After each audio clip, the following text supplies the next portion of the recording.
Justified villains in gaming. If you've been around for a minute, you know that I did make a video going over villains and throughout pop culture that I do believe were justified. Like, here's the thing. We had some hot takes in that video, and we're probably going to have a few more hotter takes in this one because I'm going to be arguing the morality of Joseph Seed, Megatron, and Superman from Injustice, okay? And I'm going to be real. If I were to remake the last video that I did, I would be adding some of these because I'm gonna be real, dog. We're gonna be debating a lot of morality in this comment section. I already know, and the last video did way better than I thought it would be, and I feel like I could have done a few more gaming villains. So in this video, we are going to be arguing whether these villains were actually in the right. And I'm gonna be real. There's like one on here that I will die on this hill 100% is not the villain, and you can make a better argument that your player character is the villain. Now, I'm not gonna be doing any easy ones where I'm like Trevor from GTA 5. No.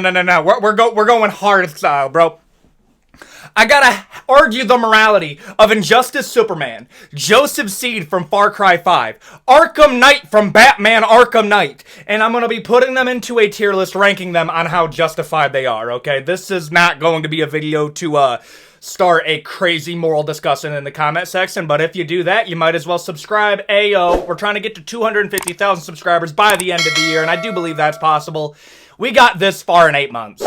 Like real talk, maybe 9. Like, it is kind of insane how quickly we've grown as a community, where we're at 122,000 subscribers, like, before the 1-year anniversary. Thank you, everybody who has made this possible. I just want to open up with a thank you, because I don't open up with a lot of thank yous.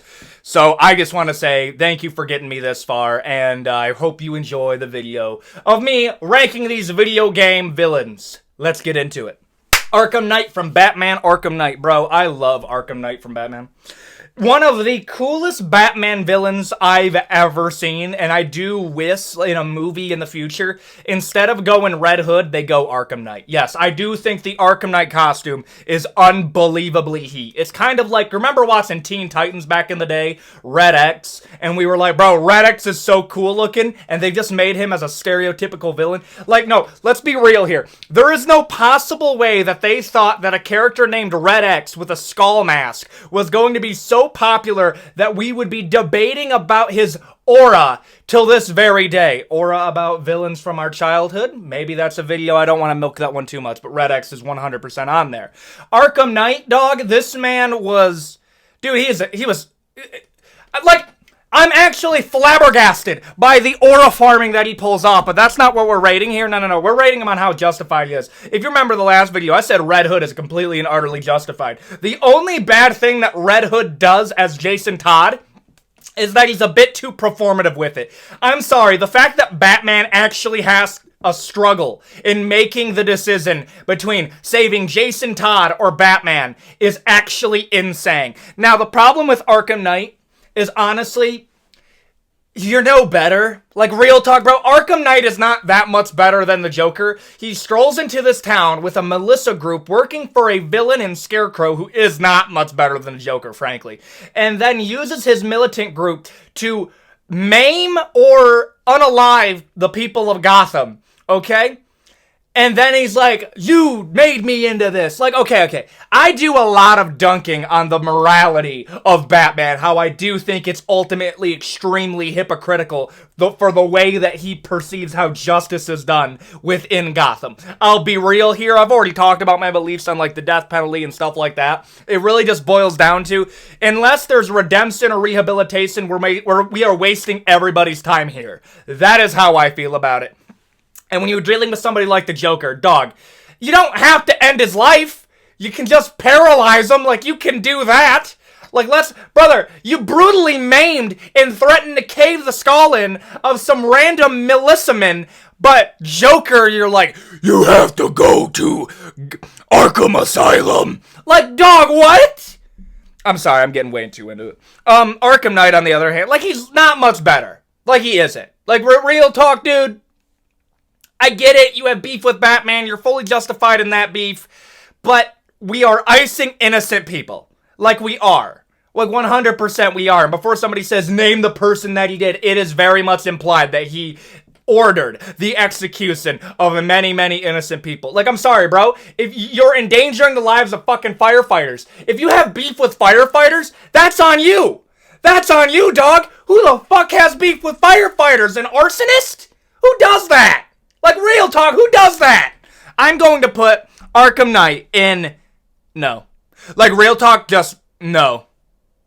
Do I need to justify it? Just no. Like, I would put him in but I'm putting him in no. I'm sorry. The measures that he went to are so hilariously overboard that we can't put him higher. Red Hood's in, I have no clue how he's a villain. Arkham Knight, no. Just no. Like, he turned good, but then, yeah. Superman from Injustice. Dude, Injustice hits so unbelievably hard, dude. Oh my gosh. If you play Injustice 2 again, it is better than every single Mortal Kombat game since its release. How do you downgrade so hard in character customization where I'm able to control the level of drippage my DC villain or hero has to whatever the hell the new Mortal Kombat's customization is? What is that? Like, I'm actually offended by how bad that is, okay? Injustice 2 is an underrated banger that needs to make another game, all that jazz. Now, when we're talking about Injustice Superman, I'm gonna be real. The evil Superman trend was fucking everywhere in the mid-2010s. Like, do you guys remember that? Where there was like this was during the era of Superman Injustice, Homelander, Invincible was getting a lot of steam and they made that into a TV show. Oh yeah, I'll say this. I can say with around 40% accuracy, yes, I am going to say 40, that Invincible wouldn't have been made if it weren't for the fact that the evil Superman trend was going Bazango style right now, dude. Everybody was making... Dude, Superman was turning evil in Zack Snyder's, like, DCU. And yeah, that's a real thing. When they asked Zack Snyder about, hey, why are you making Superman evil within your movie direction? He quoted Injustice. Yeah, dude, Injustice was influencing these movies. And I'm just gonna say it, bro. I kind of dig it, but this is where it loses me. Anyone else kind of annoyed by how evil Superman went? Like here's, this is how it went, okay? I'm gonna brush you up on some Injustice lore. Okay, the Injustice universe is like the same universe as like DC. Obviously. But in this universe, the Joker was able to strap a nuke inside of Lois, or at least part of Lois, okay? And then he endangered the life of Lois Lane. Superman goes to face off with the Joker. Lois Lane inadvertently dies. Actually, no, I'm just quoting a completely different story. I'm not going to cut that because that was a bit too one. I know the nuke played a part in it. No, it's actually worse than that. Joker hit him with like some weird berserker serum that caused him to kill Lois because she thought that she was Doomsday. What story was I thinking of when I started this? No, that's way worse, bro. Imagine the Joker hits you with a serum that makes you ice your wife and your pregnant wife and unborn child. And then the moment that Lois's heart stops, it starts a tactical nuke that blows up Metropolis. And you know what bothered me about this? Like, real talk, and you know what? I think I am gonna crash out. I'm like, you know how I know I'm about to crash out? Like, you feel that venom go up in your throat a little bit, and it's like, okay, I'm feeling it now. Okay, be prepared. If you're on headphones, turn it down, because I'm gonna go crazy. You know what bothers me about that entire thing? The fact that they captured the Joker, put him inside of an interrogation room, and Superman, rightfully pissed, breaks through the interrogation room to get at the Joker, and the Batman had the fucking audacity to be like, no, Kent, you can't kill him! What? What are we talking about? Batman, what are we actually talking about? He nuked the fucking city! He nuked Metropolis! He killed Superman's wife and unborn child! He made him do it! No, it's the bad thing to kill him off. Like, no joke, bro, that is one of the most brain-dead... Oh my god, I forgot how dumb that was. Oh my, I'm like re-remembering a lot of... That's so dumb! That's so dumb, dude! Superman's a better man than me, bro. I'm pimp-slapping Batman's skull around. What do you... Done. Outta here. What do you mean? Joker, you're not gonna do that. Bro. No. Okay, and then that happens, okay? And now you hear that and you're like, he's the villain? No. This is what I dislike about... Actually, this is like one of the things that I dislike about the Injustice. First off, the fact that the Batman is actually angry at Superman for ending the life of the Joker is fucking hilarious. I'm sorry, how many of your children need to die or get brutally maimed before you realize you gotta put them down, dog? I'm sorry, you are inadvertently responsible for the death of Lois Lane and their child and everybody in Metropolis because you couldn't get the job done. But then this is where it annoys me. Superman went from, yeah, bro, we just kill off the Joker, kill off some of these supervillains, to immediately goes full dictator. It is so damn quick. It is within like 3 months that it goes from like, yeah, Joker's dead, to I am the king of the world. What the fuck, dude? You went way too overboard. Oh, and the fact that he recruited villains? He recruited villains to enforce these laws. Yeah, that's where it gets dumb. Like, bro, he went from, how is he the villain, to, I get his point. The practice of which he does it is so mind-bogglingly stupid that I'm just going to assume that the berserker serum that he was given made him partially brain dead. Yeah, I get his point. What the hell are we doing, dog? Joseph Seed. Bro, I've said this multiple times. I think Joseph Seed is the best villain of Far Cry. The only one that I'm willing to debate on is Vaas. Joseph Seed is so good. And maybe it's because, like, I can understand how something like this could happen. Dog, man. Like, understand this. If I didn't have a problem with morals and, like, morality and being a good person, oh my gosh, bro, I would start a cult effective immediately. Holy shit, bro. I would go in, and, like, I already know the groups of people that I'm going after. Like, no, I already have this all pre-written out, how I would do it, what enemies I would make, the groups of people, what would I do? Bro, there's already, it wouldn't even be that difficult to do, dog, I'm sorry. People are looking for a higher purpose to believe in. You just have to go to them with it. Just saying. Wow, we just went way too dark. Joseph Seed, yeah, what he did is completely believable. Like 100%. That's completely believable that it would work out like that.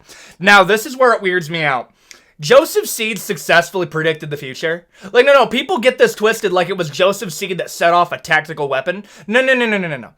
Joseph Seed somehow was able to have a vision of the future, okay? And was able to prepare a group of people to ascend to Eden by creating these bunkers called Eden's Gate. It is insane. Like we just glossed over the fact that he predicted it. Oh, well, Far Cry New Dawn's not canon. The ending of Far Cry is. The ending of Far Cry 5 is canon. So how did he predict that? So I have a theory. I don't know. I either said it on here or on TikTok. And to all the TikTok people that followed me from there, howdy. I have a theory that because all the Ubisoft games are softcore in the same universe, at least Assassin's Creed and Far Cry are, I believe Joseph Seed touched a piece of Eden that gave him a premonition of the future, because that's the only thing in the Ubisoft verse that can do that. And he saw the ending of the world, and he was able to successfully predict it, because it is said that Joseph Seed was more of a history teacher. I believe it goes back farther than that. I believe that he was some type of like archaeologist or went to a part of the world where he touched like some ancient technology from like the people that are like the old gods from Assassin's Creed, and he was able to see the future. His his wife died, and then his child, and then he became a cult leader. And I'm gonna be real, dog. Bro went way too far. Like, listen, I'll say this right now. I understand the appeal of cults. The moment you start sleeping with people's wives, it weirds me out. And I'm going to be real here. I'm not ashamed to admit it. His sister, dog, please. Holy shit, bro. I would fold so damn quick, dude. I would fold. His sister... Bro, his sister in that game, I was actively looking for ways to fold. Ayo, Far Cry 5 secret ending. Far Cry 5, how do I join the Seed family? I was looking for ways to fold, bro. But it didn't allow me, and I had to take him down. I'm gonna put him in Like, there's a couple different ways you could have done that. You didn't have to go full, I'm gonna start drowning people and putting people down. Like, that's where it got weird to me. Like, you could have gone way different in this. I'm gonna put him in Pagan Min from Far Cry 4. Far Cry 4...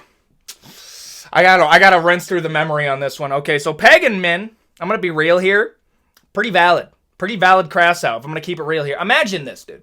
You got a woman. Okay, I know, hard to believe for some of you. I'm sorry, I gotta roast you guys every once in a while. I gotta roast you guys, bro. I'm single too. Listen, I'm not doing much better than you guys. I'm the one talking in front of a camera. Okay, so Pagan Min was had a wife, and then this wife had a child with him, and then these rebels from Karat come in, kill his wife, and now now this child is now living their best life, and then the child comes back. And it's actually the child of Pagan Min, and then that's your playable character. I'm gonna be real here. Pagan Min, very, very brutalistic dictator.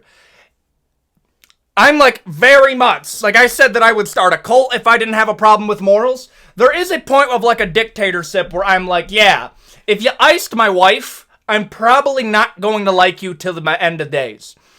And he's pretty justified near the tail end. Like, I'm gonna keep it real. I get his point. I understand why he's the villain, but I do understand his point, dude. Like at the end of the day, it's like a Dracula situation where, like, Dracula's not justified to take out all of humanity for what they did to his wife. That one town, 100%. Nuke that one town for what they did. That's how I feel about Pagan Min. Yeah, maybe not brutalize everybody, but this one group, oh yeah, bro, scorched earth, bro. Agent Orange for breakfast, lunch, and dinner forever, dude. I get his point. Vaas from Far Cry 3, the last Far Cry character that I'm gonna cover. Why don't you gonna do Giancarlo Esposito? Didn't play that game. I'll be frank with you, did not play that game, did not like it. Vaas from Far Cry 3. Here's the weird part where people get me. No, he's not justified for what he did. He's just got influenced by somebody who's even more evil, and the character that you play as is fundamentally insane.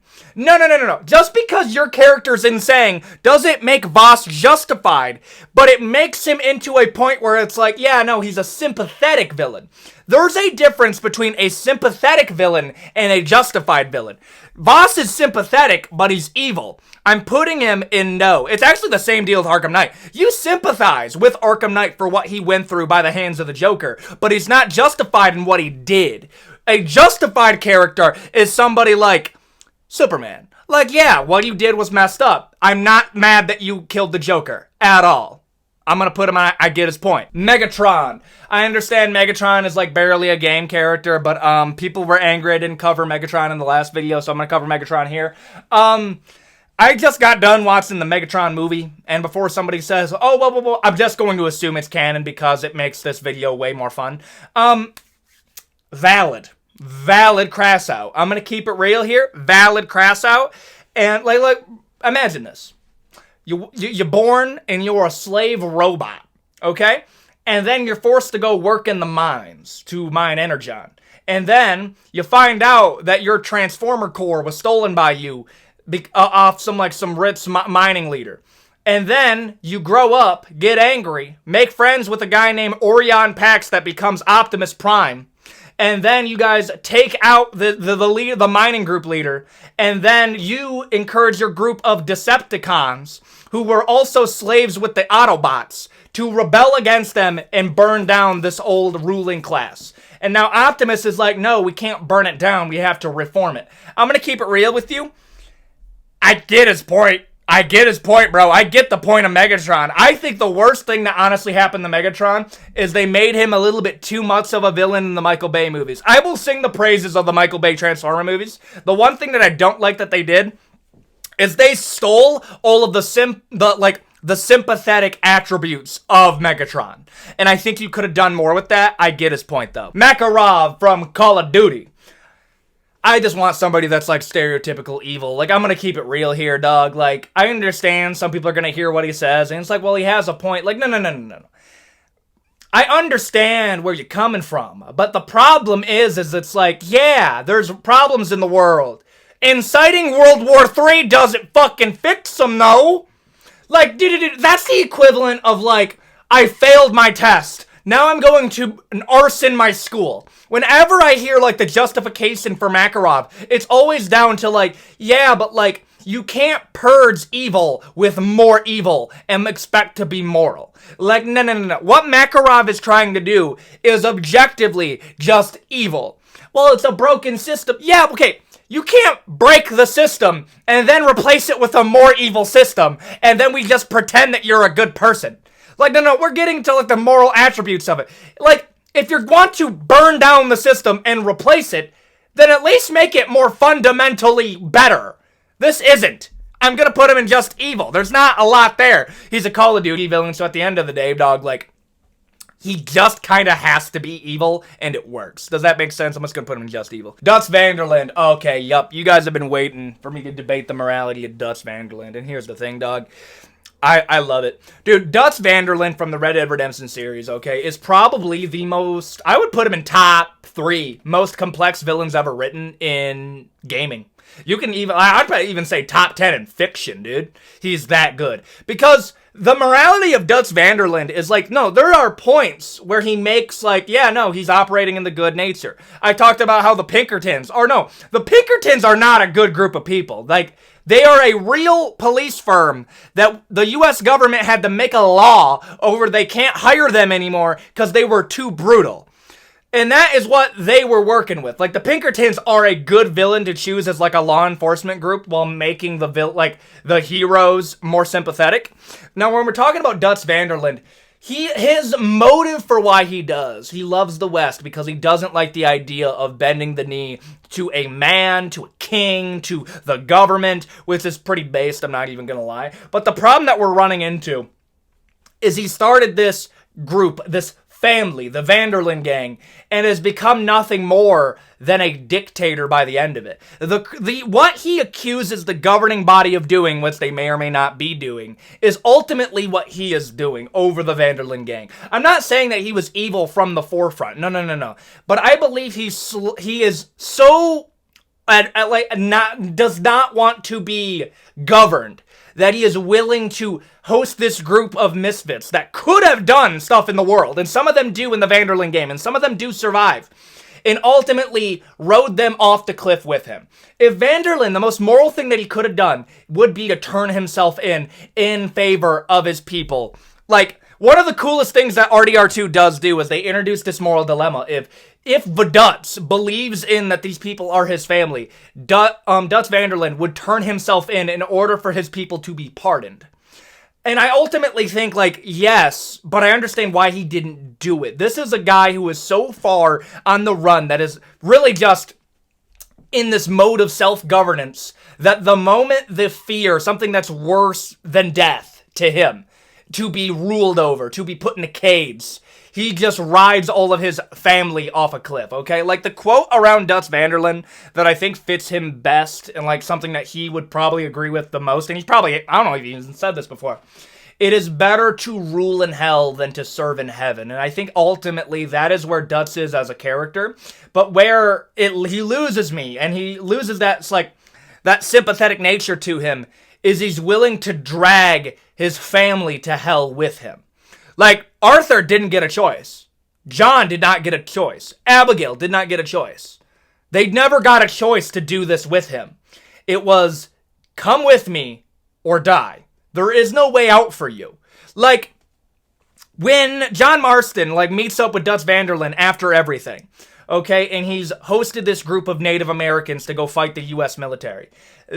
These are a group of people that are so disenfranchised that their lands have been taken from them. Their culture has been purged from them. Their history, their religion, their forefathers have all been enslaved by this group.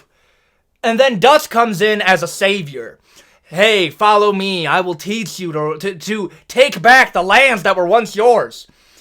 Dutch ultimately does not care for these Native Americans. He looks at these Native Americans as a mode at striking at a system that he hates because of its very nature of governing him.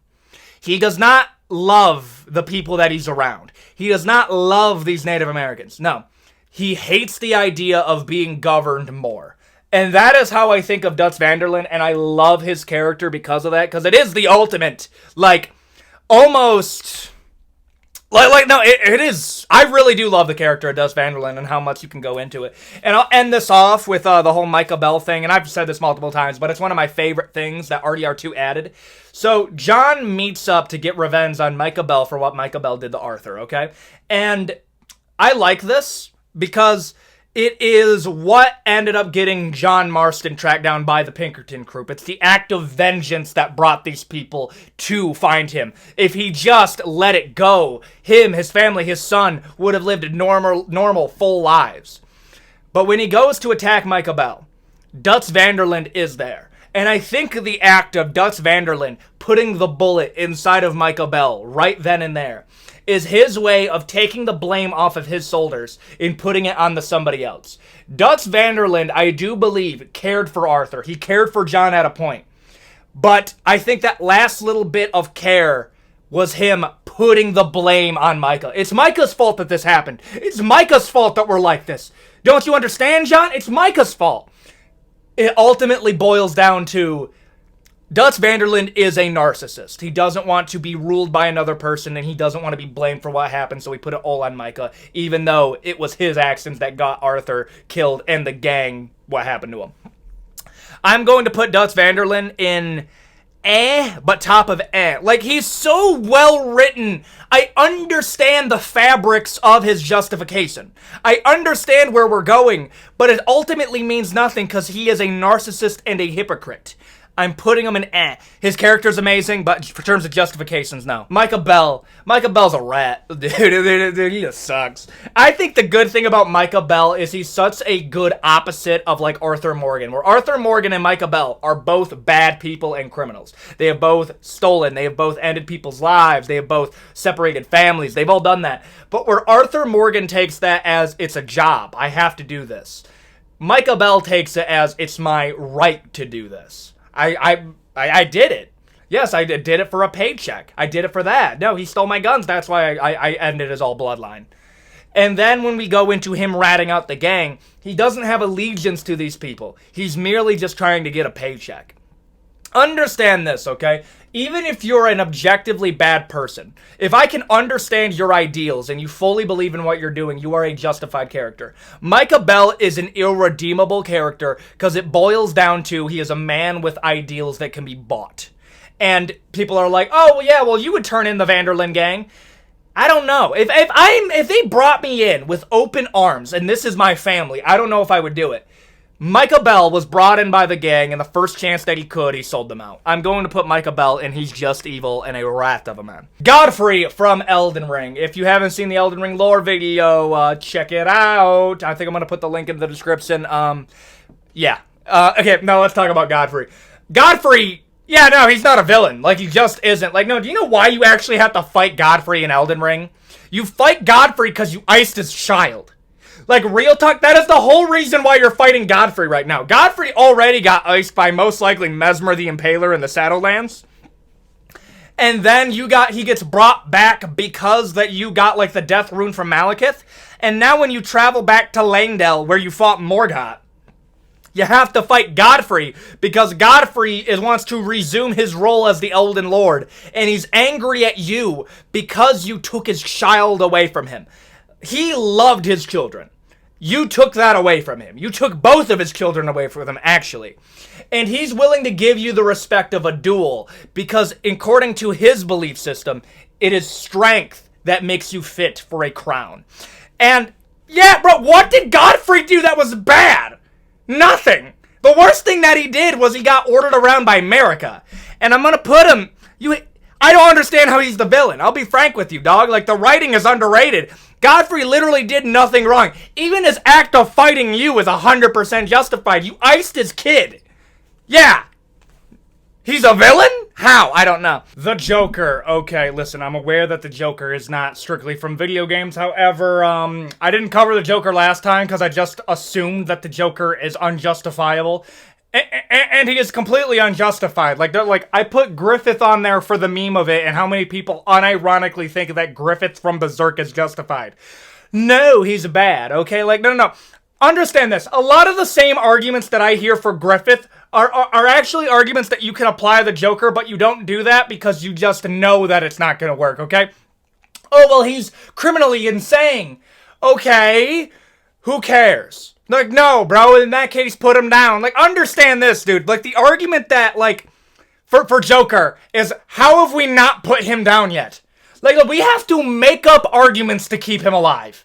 Like, we do. Like, dude, I saw this whole comic that it was like, oh yeah, if Batman were to ever end the life of the Joker, he would become the Joker. It's like a werewolf thing. And I'm over here like, dude, what an absolute insane pull from your buttocks. To be like, hey, oh, yeah, every time that you kill the Joker, you become the Joker. Like, no, bro, what is that? What are we talking about, dude? No. Joker needs to be put down effective immediately. There's no amount of justification. He is merely ending lives for the sake of ending lives. There is no motivation between money, morality, nothing. He is very strictly just evil for the sake of being evil. Like, just evil. At least Micah, there's money. His own ideals is to cause as much suffering as possible because it's funny. This isn't like Joaquin Phoenix's Joker. No, this is Arkham Joker, bro. Ain't no morals here, son. Gherman from Bloodborne. I feel like I've been talking about Bloodborne quite a bit. Will there ever be a Bloodborne video? Ayo, maybe, because Bloodborne fans are being starved for content these days, dog. And if I had to pick one person from Bloodborne that I do believe is justified, it'd probably be Gherman. Understand this, dude. The worst thing that Gherman did in the entirety of the game is make you a hunter against your will. Everything else that he did is like, yeah, that makes sense. Oh yeah, bro, he started the Hunters Guild because the Healing Church was making werewolves that they didn't realize, and they had to recruit basically a secret like police force that was getting rid of these monsters before more people knew about it. Yeah, you can say that you should have told people, but at the same time, like, okay. Yeah, bro, but like, I don't know if that makes you a villain, really. I mean, like, honestly, bro, if people are getting healed by this, then I get it. And then he made a deal with the Moon Presence, and then was able to make this domain expansion, but it ultimately was a net positive, because he's the one that wants to hunt these monsters so they don't kill more people. When he makes you a hunter, it's because they need another hunter in the ranks, because it is looking pretty bad out there. And he does that against your will, but I've said this, bro, I think the hunter from Bloodborne is basically just a serial killer, and you are just way too down for all of this, dog. The night was about to end, and then you killed the fucking moon, so you could hunt more. Like, if that is not psychotic, I don't know what is. And then, the reason that you fight Gherman is, one, he wants to release you from the hunter's dream. When he ends your life, it frees you from the hunter's dream. So, that's why you can choose to, have him do it, because then you're out of it. And then you refuse and you want to duel him, so you duel him, and if he wins, then you're out of the hunter's dream. If you win, then you can fight the Moon Presence to become the new Gherman.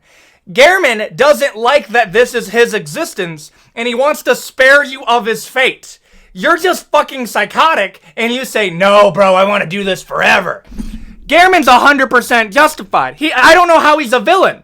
You're the villain, frankly, dude. And there you go. Those are gaming villains that I do believe were justified, and some that were not. I just wanted to rant about Dutch Vanderland and Bloodborne. I think that'll be ultimately pretty fun. Due to the success of the Elden Ring video, and I mean by success, I mean, like, I'll be real here, dog. Okay, I don't need a lot. If a video gets 20,000 views, dog, I'm doing pretty solid there. Like, in terms of ad revenue, that's not the worst thing in the world to me, if I'm gonna keep it real, dog. So, due to the success of that, I want to do a few more dedicated videos. We got a history video coming up. Doom lore is confirmed. Berserk video is in the works, and I want to do something with, like, analog horror. Like, do something over, like, Mandela Catalog or Vita Carnus. We got a lot of stuff coming that isn't tier list content, because I did get pretty motivated by the success of the Elden Ring video, and that ultimately does mean the most to me. And if that sounds good to you, please consider like, comment, and subscribe. We're trying to get to 250,000 subscribers by the end of the year, and that's only possible with you guys. But, I mean, we're at 122,000 before the even 1 year anniversary of the channel, and that's, again, only possible because of you guys. And with all that out of the way, if you enjoyed this video, watch another. I'm probably going to do a recommended one right about now. And you know what? With all that out of the way, adios, guys.